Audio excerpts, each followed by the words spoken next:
Greetings, friends out there. We're gathered together here today in a very special kind of an AA meeting, one that was dreamed up by my friends at the headquarters, and the thought was that we would discuss the AA traditions. I like this idea because, as you know, it's been impossible for Lois and me to travel extensively in AA and to contact you as we used to. It strikes us that films of this sort may be the very best bet. Of course, one thing I like about this AA meeting in particular is that I am assigned to do all of the talking. I still have some vestiges of ego. Speaking of ego, this had a great deal to do with the formation of AA's tradition in the first place.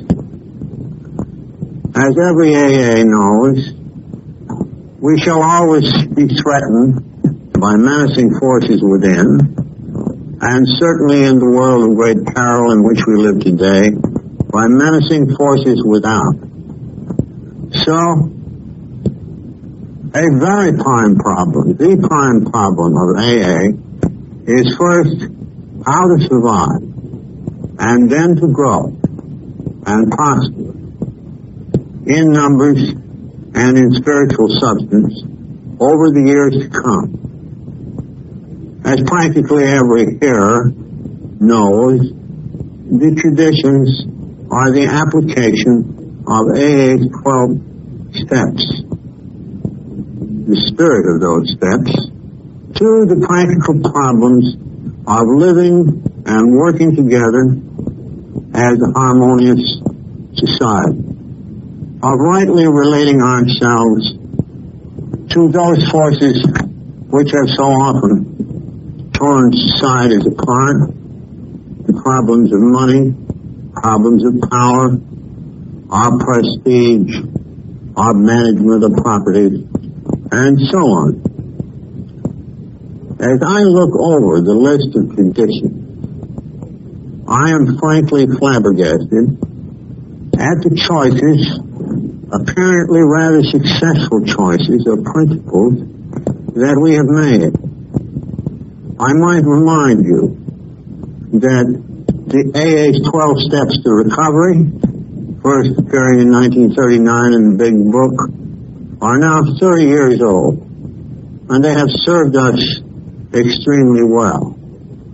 The traditions now approach 25 years since their publication in 46, and they too have served us well.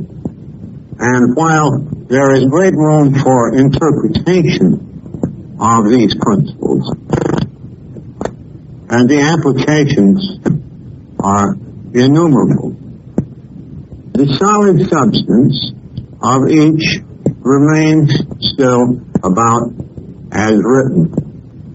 So these are reassuring facts about the traditions. People, in looking at the traditions, find very clear statements, and yet, paradoxically, some of them are baffling. Newcomers ask these questions. They say, what do you mean? There are no rules, regulations here? What do you mean? I'm a member if I say so? What do you mean? Nobody can run this thing permanently? What do you mean? There are no penalties or punishments? What do you mean? There's no public controversy. Every society is mixed up with public controversy, and drunks love to controverse. What do you mean, no controversy? Et cetera, et cetera. So, the thing that is not so well understood among AAs generally, and among our friends, is why we selected these particular principles and how they came into being.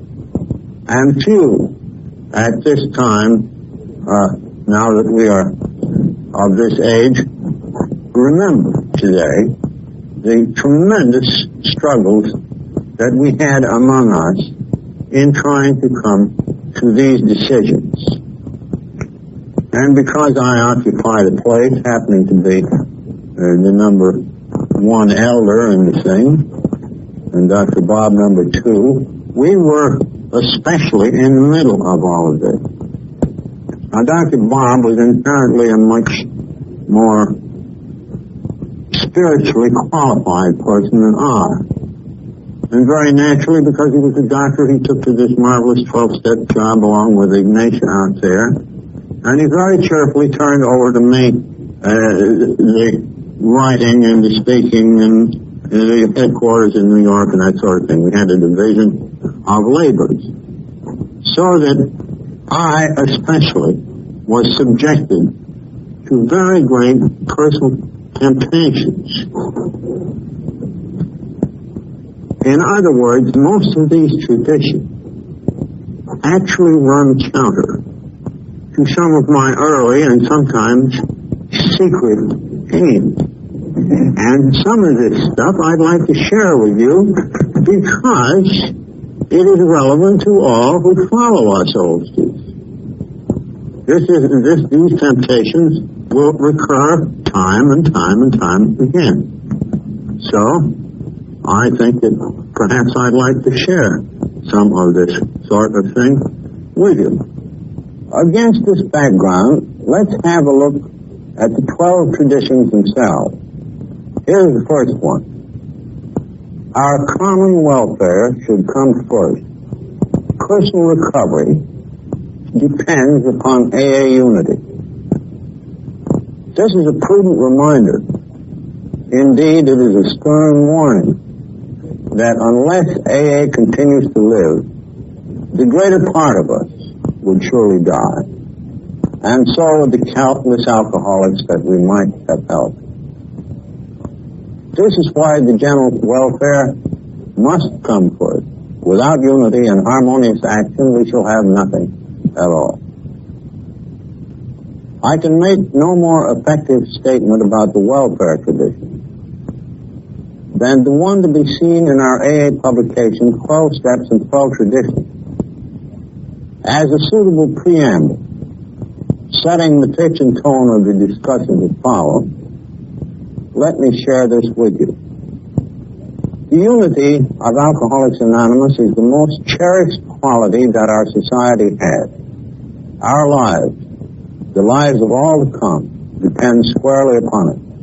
We stay whole or AA dies. Without unity, the heart of AA would cease to beat. Our world arteries would no longer carry the life-giving grace of God. His gift to us would be spent aimlessly. Back again in their caves, alcoholics would reproach us and say, what a great thing AA might have been.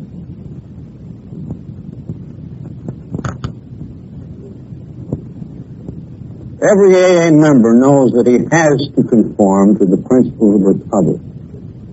His life actually depends upon obedience to spiritual principles. If he deviates too far, the penalty is sure and swift. He sickens and finally dies. At first in AA, he goes along because he must. But later on, he discovers a way of life he really wants to live. Moreover, he finds he cannot keep this priceless gift unless he gives it away. Neither he nor anyone else can survive unless the AA message is carried. The moment the 12-step work forms a group, another discovery is made that most individuals cannot even recover unless there is a group. Realization dawns on the individual that he is but a small part of the great whole, that no personal sacrifice is too great for preservation of this fellowship. He learns that the clamor of desires and ambitions within him must be silenced whenever these could damage the group. It becomes plain that the group must survive or the individual will not. So it has been with AA. By faith and by work, we have been able to build upon the lessons of an incredible experience. These live today in the 12 traditions of Alcoholics Anonymous, which, God willing, shall sustain us in unity for so long as He may need it. You see, our original function had to do with people who started groups. Naturally, Dr. Bob became, you might say, the parent of the Anchor group. I became the parent of the New York group, and there was Clarence in Cleveland, and there was Earl in Chicago, and Cliff at Los Angeles, and all of these people became founders of AA in their several localities, and very naturally, there being no other way, they got a few people sobered up after a long and strenuous tussle. These first people became a team. In the structural sense, you might almost call this a local pope and a hierarchy. And this was the top of the AA pyramid to come. The top was built first. And as the pyramid grew in its base, and more people came in, the old-timers continued to give spiritual instruction. They either had meetings in their homes or tended to making arrangements. When publicity turned up, they took charge. In other words, they were actually managing the affairs of an infant or adolescent family. And this was just as it should be. But there was a change in this situation. When AA got further spread and rapidly spread, first by the Plain Dealer articles in Cleveland, and then by Mr. Rockefeller's dinner, and finally the great smash from the Saturday Post piece of 1941, which brought us 6,000 new members within a year's time. Then you had the same phenomena, excepting that local founders, not all of them being models of stability, couldn't last very long. And more and more there was a disposition in these large masses of AAs to ask, well, these old-timers are all well and good, but are they going to run things forever? And this was a very disconcerting pressure to Dr. Bob and me, and particularly to some of these old-timers. Because we were the first two on the scene, it seems that we had a quality of lasting longer than the others. In fact, I only bowed out just in time here a few years ago, and death took Dr. Bob. But at any rate, this was the fundamental of it. So that you began to develop the group which said, in effect, you old-timers ought to get over on the sideline. And those of you that we like and respect, we are going to continue to consult. And those of you who are still, let us say, somewhat undeveloped, we shall label bleeding deacons. Well, just injected a new thing. On top of this pyramid of service, now cut off across the top, there appeared something for each group that whizzed round and round and changed personnel every few months, lest anybody get too much power. It was called a rotating committee. And at the group level, this was fine, and it was easy for the groups, knowing everybody at hand, to name successful group committees that acted exactly in a town meeting fashion. Well, then some years later, as urban problems got to be tremendous, and there had to be some head or tail to AA. When they got into that phase, they found immense difficulty for all of these urban people, or even representatives of urban, to get together to choose people, a committee, to manage and conduct an intergroup office. This was a very difficult business. In fact, I can think of one town where the confusion was so great that you had 4 or 5 competing old-timers with telephone numbers, each of which announced that this is AA, not the other ones, this one is. Now, when they came to put in an office, the schisms in the town were so bad that they actually had to draw lots to get the first office management out. Well, that wasn't such a great success because it stopped the political clamor, but at the same time, it didn't furnish the office with the best possible top management. But little by little, the intergroup management still remained basically democratic in its structure. The group representatives had all the ultimate power, but the committee managing the office could nominate its successors on the theory that they would know the people of the kind of skills required that would be necessary. And that if the meeting of the group representatives, local ones, didn't agree, they could name their own man still. They held the ultimate power. But this began to make room for something that we now call the trusted servant in the AA tradition too. The discovery that you couldn't operate AA in a large urban area on a purely town meeting basis. It was simply too big. Let alone could you operate AA services worldwide.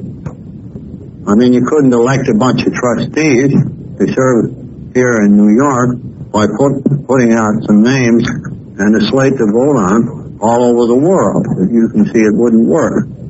So that after a while, though the ultimate power always continued to remain in the groups, the structure always turned out the same, that servants of the more important services were picked partly by appointment, always subject to check with the group conscience. And in that way, we could get people who were required to do the particular job, had the skills, people of excellence for the position. And that's how the structure evolved. Now, parallel to all this, and in fact commencing before it, we had a similar structure for world service down here. That finally evolved, although this took many years to complete it. Many AAs will remember that in 1938 we incorporated something called the Alcoholics Foundation.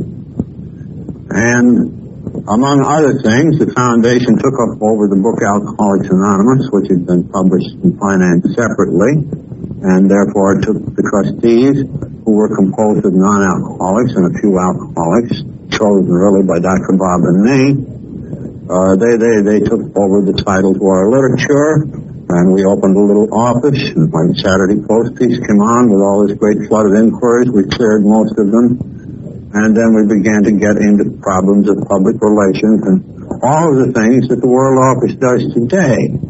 And these were all, without exception, chores that could not be performed in many locations. There had to be some head or tail to literature. There had to be some place and somehow of a lot of other services. There had to be some head and tail to public relations. Policies had to be devised and all this sort of thing. Well, for many years, I suppose partly because Bob and I had set it up that way back in 38, before there were any intergroups, this thing refused, at this end, here in New York, refused to evolve. Partly because it was felt that since the groups were having such a hard time to even have a clubhouse without a furor, or to manage their simple affairs, how could we possibly bring traditions to bear on this situation down here? The operation had been very successful. Our friends in the majority on the board, non-alcoholics, as a protection to the vagaries of people like Dr. Bob and me and other alcoholic trustees. Well, this was all in part. So what would we do?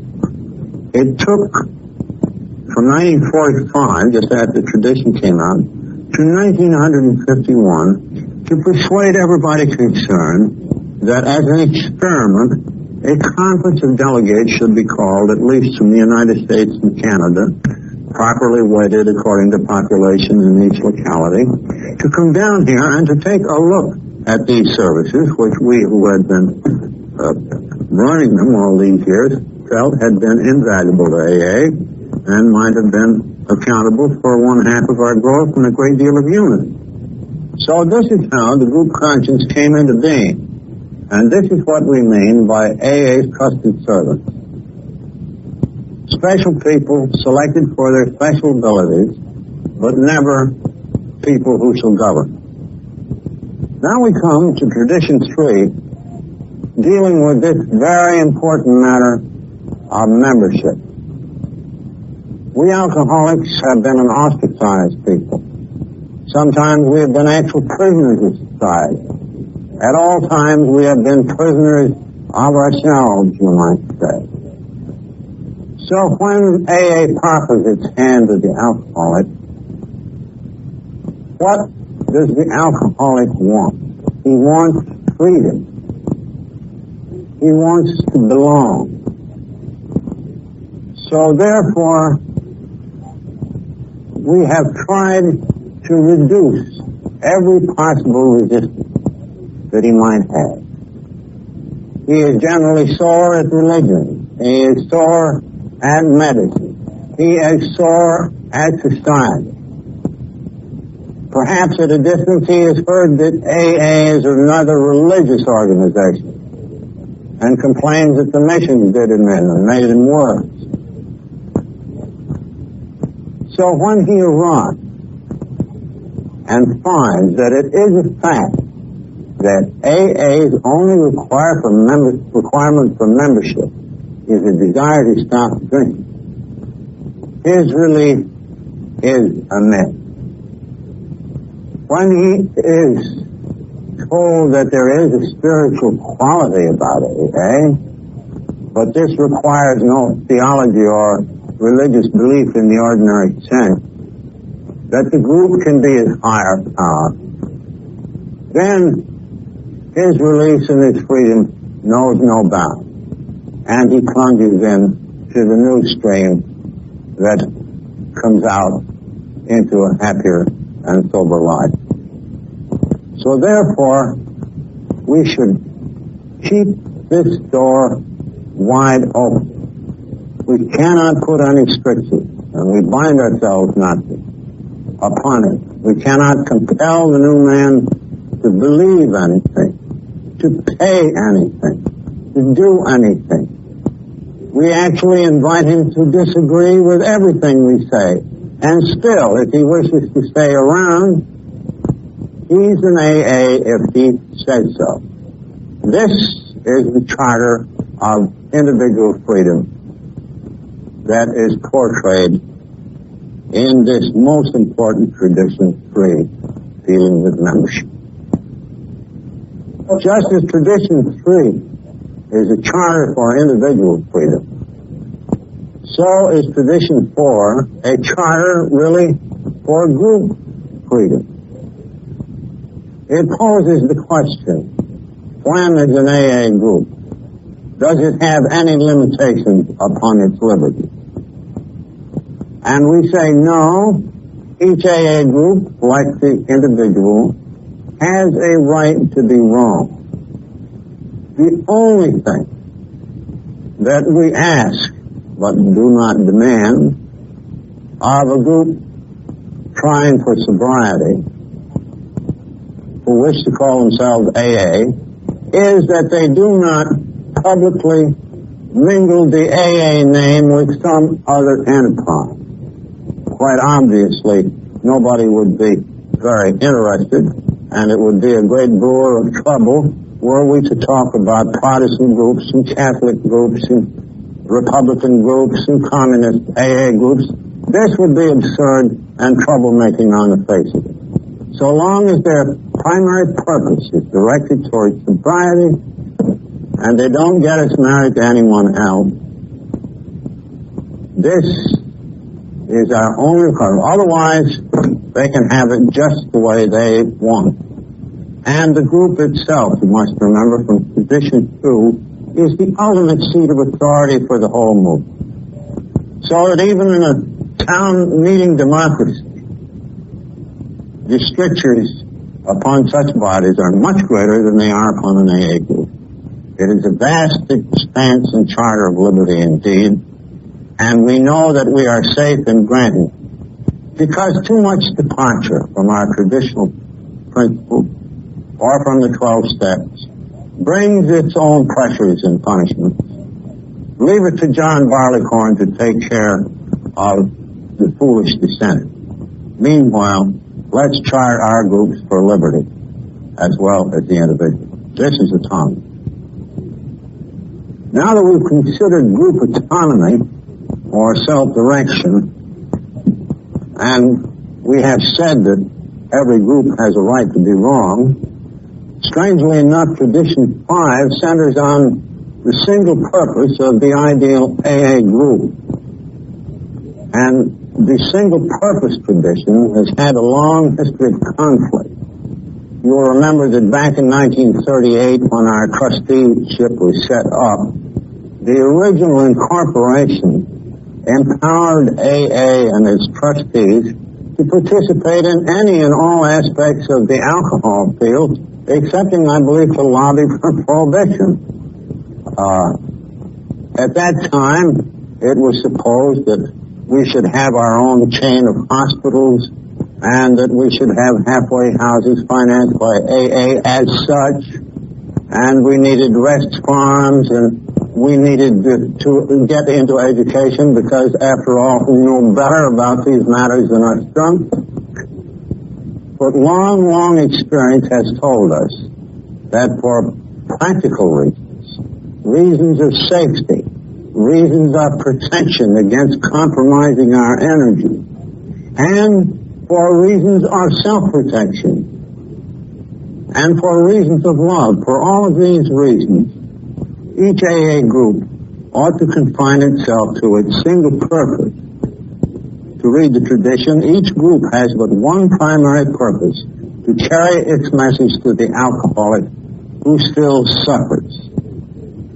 Immediately, people will say, but why shouldn't we be in these other enterprises? The fact is that each of us needs AA work for his own survival. We need to avoid complications and distractions.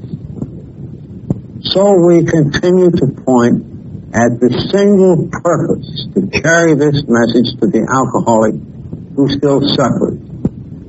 Now, another reason for the single purpose is our unique value to the alcoholic who still suffers. This cannot yet be duplicated by any other group or any approach. And thus far, it has brought sobriety in 15,000 groups to maybe 500,000 AA members. Our assignment is still enormous, just on this single purpose line. With our present membership, if only we could get alcoholics to approach us, if only professional people having alcoholics in charge would allow us to assist, instead of sobering up 20,000 drunks a year with the 12-step work that we do, we could just as well be sobering up 100,000 alcoholics per year. And God knows this is an assignment big enough. And we are uniquely fitted to do this by ourselves, or still better, by cooperation with other agencies. So, I think that now there is no doubt that every AA group will choose to stick to its primary purpose. AA members participate in other activities as members, as citizens. This is fine too. But as groups, as a fellowship, national and international, let us cleave to our single purpose. Let that old-fashioned adage, shoemaker stick to thy last, be our primary direction in this matter hereafter. In the 1940s, we still thought that for good enterprises, the AA name ought to be available if they were primarily conducted by AA members. And so, with my full consent, we lent the AA name to an educational enterprise carried on by a great friend of mine. And the first effect of this was very good. In those days, of course, we hoped for more and more publicity, and when she went on the road, educating the public, opening other facilities, she got a great lot of publicity, which brushed off on us because she had declared herself publicly as an AA member. Now, there were other instances of this, which were really menacing, where people borrowed the AA name, broke the anonymity at the public level, and therefore were in full cry to get us married to all sorts of other enterprises. And so by 1950, we had seen the extreme peril of giving endorsements to the public level, or of AA members breaking the anonymity at the public level and trying to draw the AA endorsement over onto enterprises of their own for purposes of raising money and all that publicity. So that became crystal clear. Now we have a tradition 7 called every AA group ought to be fully self-supporting, declining outside contributions. Well, this took a long time for us to change our minds about. When our foundation, now the General Service Board, was first set up, we thought in terms of very large funds and thought ourselves very fortunate in getting some of Mr. John D. Rockefeller's friends to serve on the board, not only because they were deeply interested, but because it seemed an avenue to funds which certainly Mr. Rockefeller would supply. For a while, it looked like he would supply our newly formed foundation funds, especially when in the spring of 1940, 2 years after it started, he suddenly announced that he would like to give a dinner and invite his friends to hear the story of Alcoholics Anonymous. And sure enough, the night came. Nelson Rockefeller represented his father, who turned out to be sick. Harry Emerson Fosdick appeared, and a great many notables in finance and in other activities in and about New York. And there were in the room at least $1 billion of capital. And we who were still very broke, of course, expected that, we could make even a timid bid for contributions and get a very considerable return. To our utter astonishment, following the meeting, Mr. Rockefeller wrote a letter to all who came and all who were invited and hadn't, said what a remarkable thing this was, how much it represented first century Christianity, and how, in the interest of simplicity and spiritual values, it needed no money.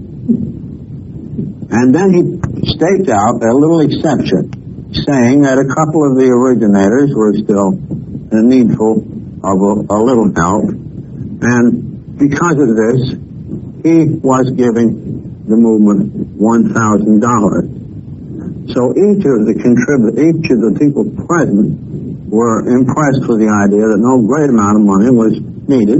One gave us as little as $10, and I think the highest contribution outside of Mr. Rockefeller was $300. Subsequently, Mr. Rockefeller's friend Willard Richardson, then on the board, called on Mr. Rockefeller and again raised this question of money. And Mr. Rockefeller said, Dick, money is going to spoil this thing. It ought to stand on its own feet. So we can certainly credit Mr. John D. Rockefeller for a providential wisdom on behalf of AA. And he since has told the story many times, and so has Nelson, how this is the only organization that paid back money that he loaned us at one period of an organization of this sort. So this is the taproot of our tradition of every AA group should be self-supporting, declining outside contributions. We have made a rather stringent rule or custom about contributions from individuals inside AA. Our rich people in AA are very numerous. A lot of them would be disposed to send General Headquarters a lot of money. But they and the rest of us feel that we should not pass off our financial responsibility onto people less fortunate. We should share the financial responsibility, and we should not accept gifts large enough so that they would tend to buy favor for trusteeships and whatnot. So the utmost that any individual can give AA today, that is any AA member, is $200 a year. All other contributions come from the groups themselves, and we have declined large sums of money from the outside, and it is my prayer that we shall always do so.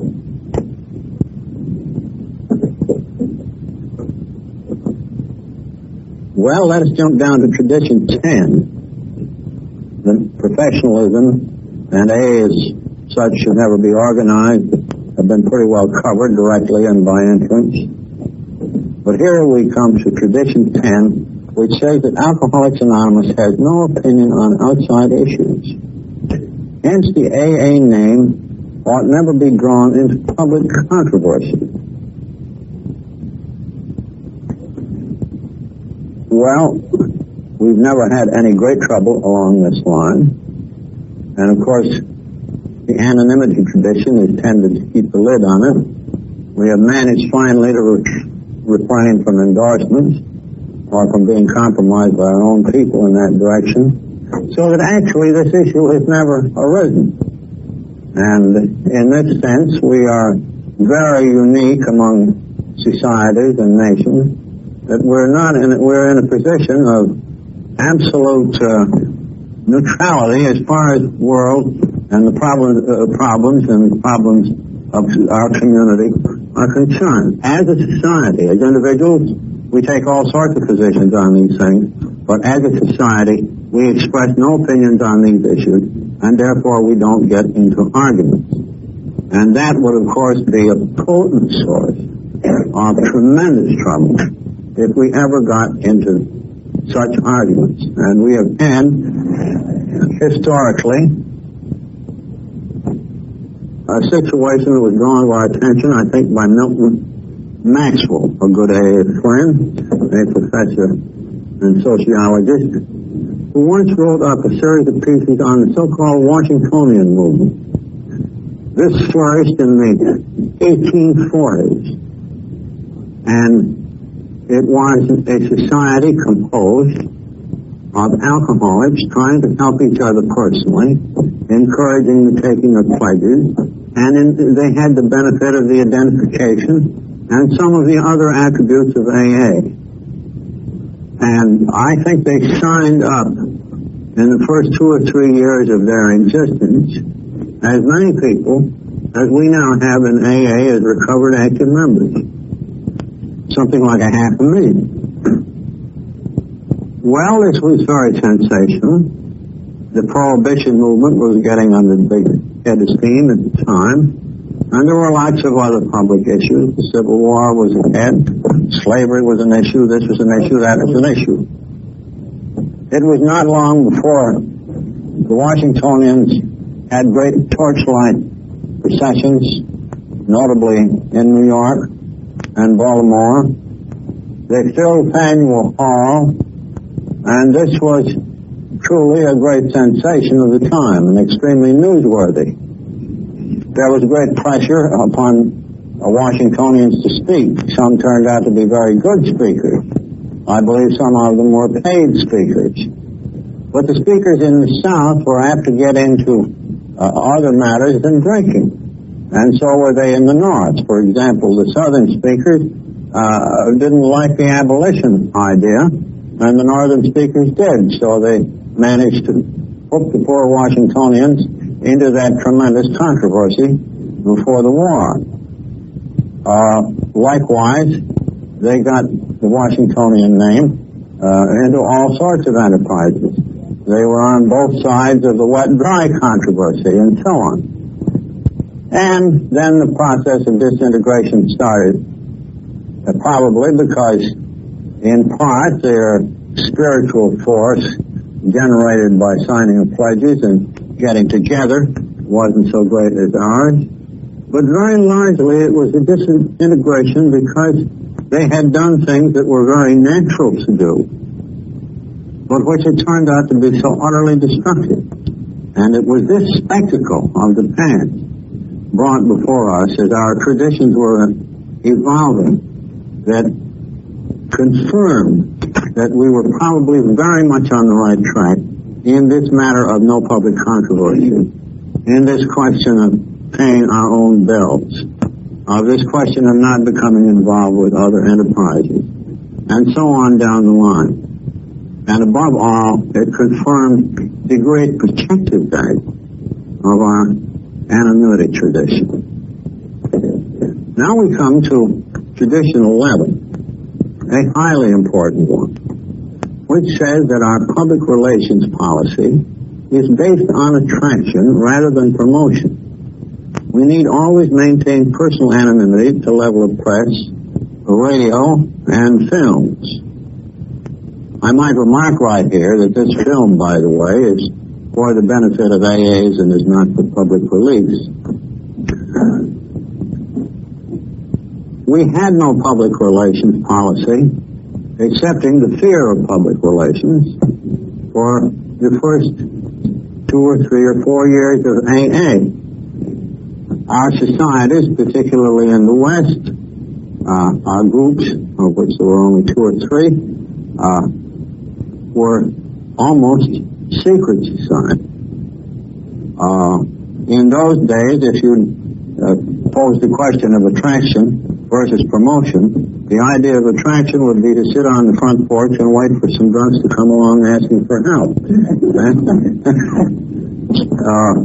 For example, there was severe condemnation of the people in the Philadelphia group who had gone to Curtis Bach, the owner of the Saturday Post, and had asked him, would he be interested in taking a look at AA? Well, he did take a look and caused Jack Alexander to be assigned to do the famous March 1941 piece. Well, then, of course, the arena was wide open to all comers and contenders. And soon we began to get AAs who were rushing to microphones, using the AA name, breaking anonymity, all for the good of the movement, because even these broken anonymity situations brought in customers. And so therefore, they were doing a good work. I remember, too, that they thought that very often there should be a dual purpose here. This would be very good. I remember somebody ran down south for public office on what he called the AA ticket. I believe he wanted to become a district attorney. Well, he publicized AA and his good intentions politically beside. And another fellow rushed to the microphone and announced that he was soon going to produce a series of talks on AA, and that these would be sponsored by his employer, the Gulf Insurance Company, etc.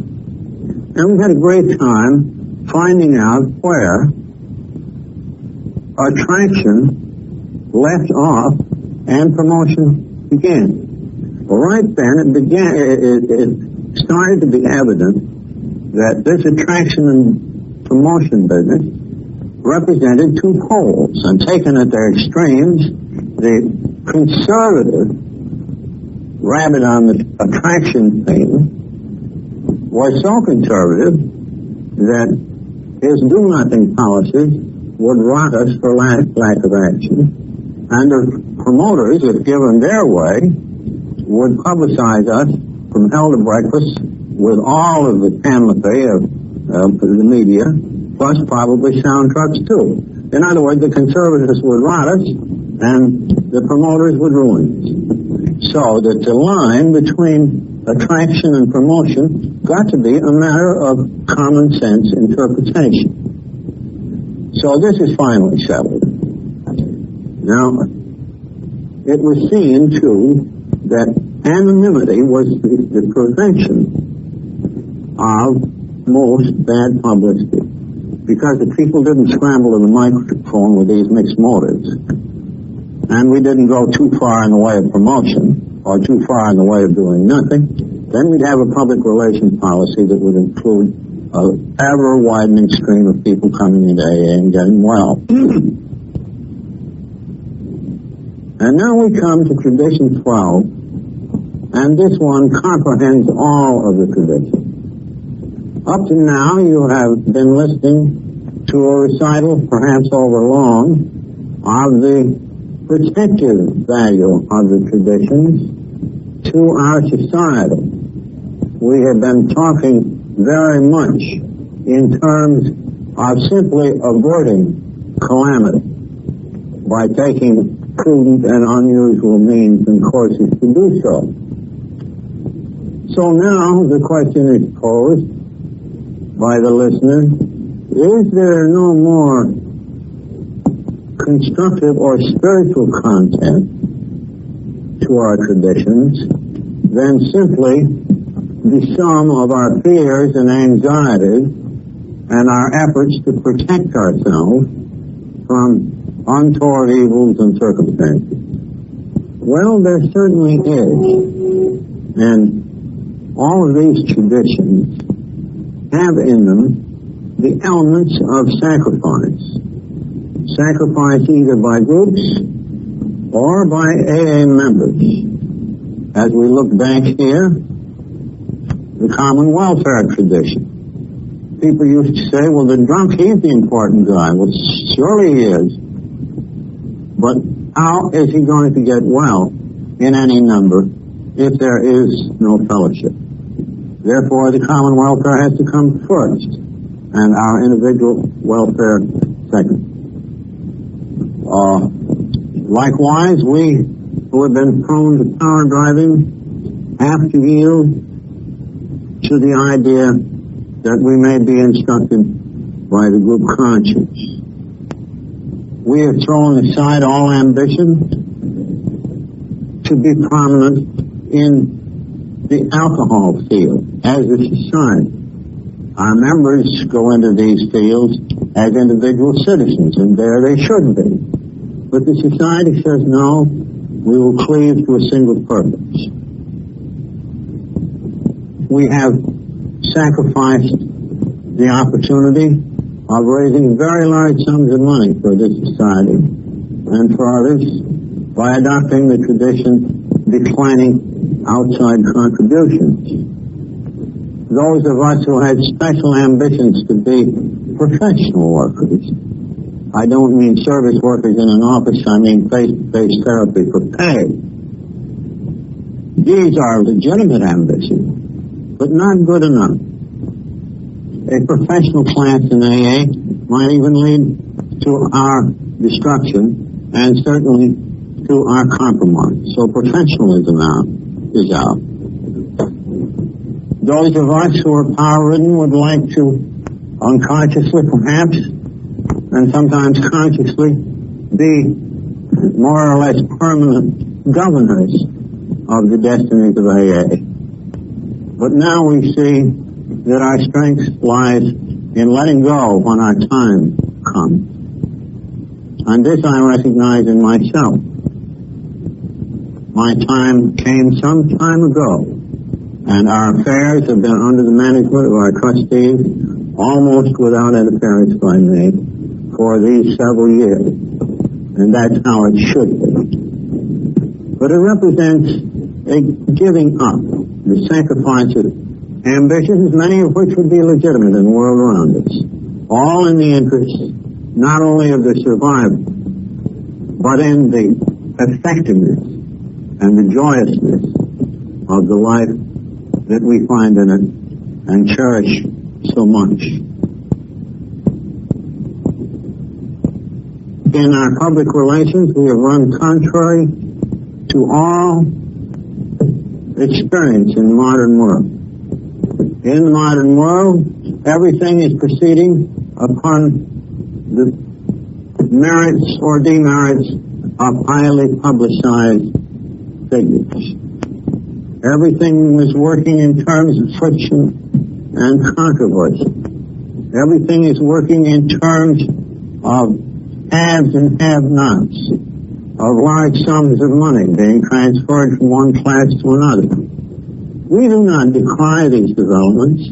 We say that for our particular purpose they're perilous.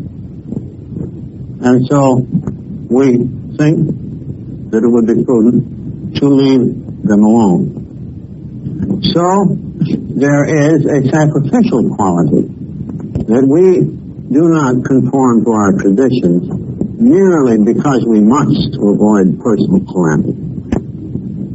We defer to these traditions because they seem right in principle and because we actually want them for ourselves. That while other courses might be good, for us this would be the best. In our case, the good could be very often the actual enemy of the best. Now then, I'd like to tell you a final anecdote, which is a bit self-serving. I've had a certain amount of reluctance to speak about it.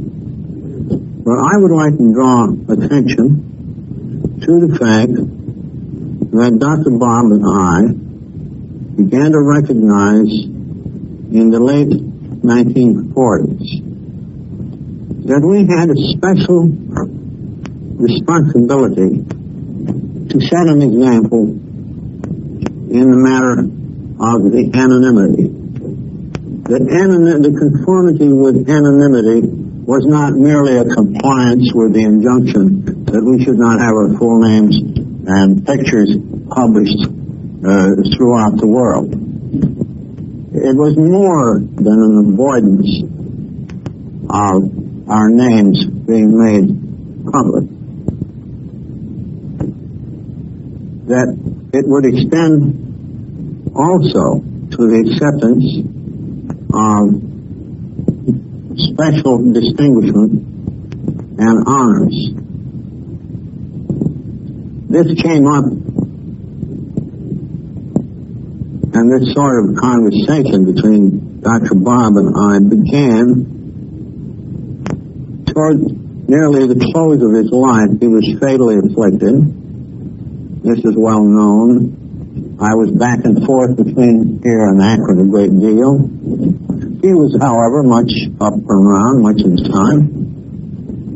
And on this day, we sat talking, and he said, you know, I want to show you something that moves me very much in a way, and something, of course, which to me, I wouldn't say so to the would-be donors, has a sort of a comical aspect.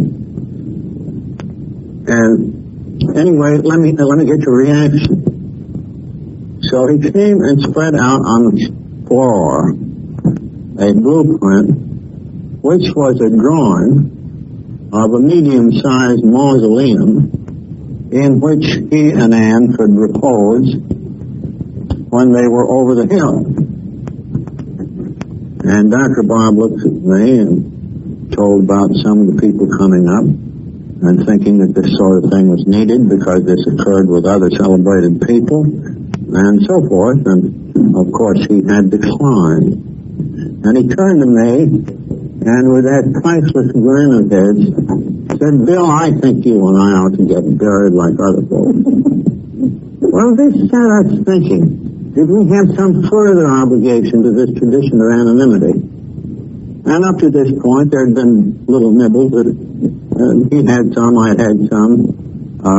Lesser universities, smaller ones that offered degrees of various kinds. And, well, we'd kind of turned those down as a matter of course.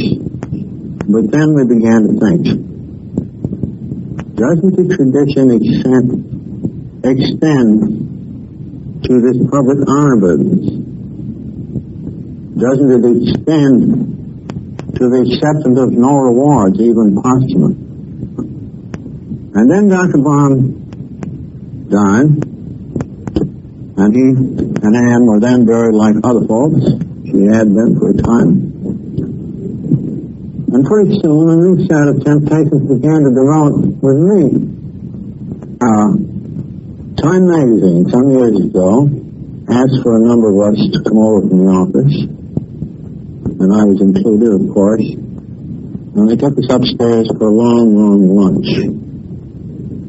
And these people were top figures over there. And they listened to the AA story.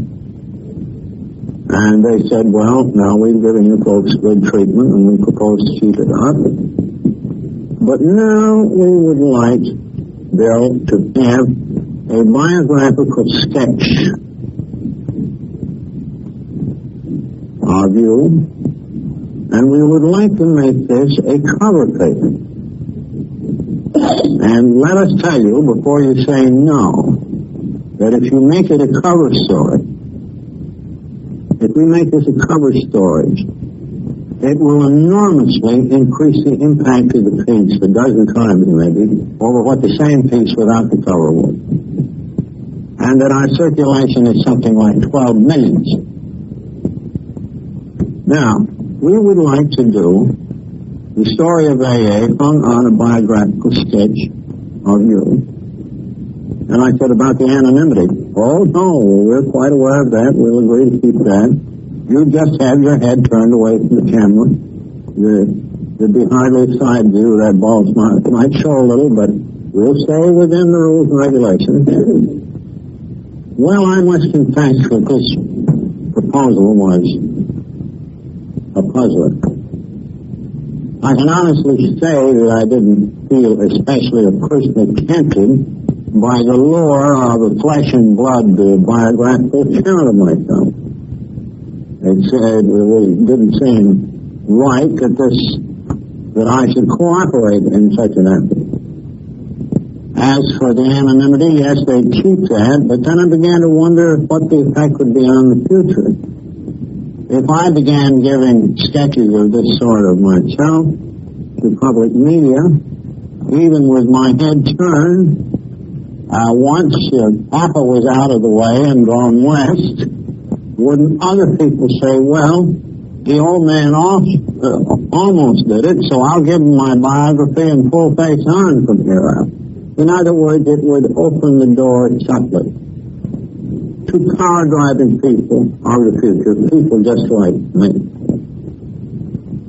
Now, this was very hard to explain because declamations meant the death of some, and it meant the prolonged illness of others. The impact of this thing could have been enormous and brought in great numbers of people. So the saying no was something to keep awake nights about, and I did. I hoped and believed that this was the right decision for AA's future.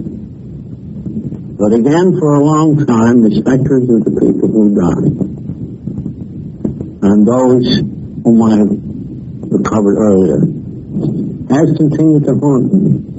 It was a question of making an estimate whether the nearby advantage of this